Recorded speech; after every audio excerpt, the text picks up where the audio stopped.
Brno si vybralo svůj vánoční strom. Někdo může říct, že je malý, někdo může říct, že mohl být o 5-10 metrů větší. Brno si ho vybralo a proto je nejkrásnější.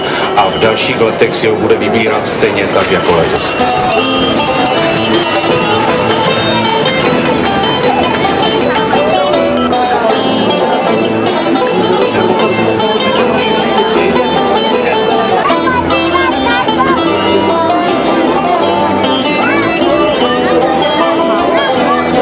Stromečku, rozsvíť se!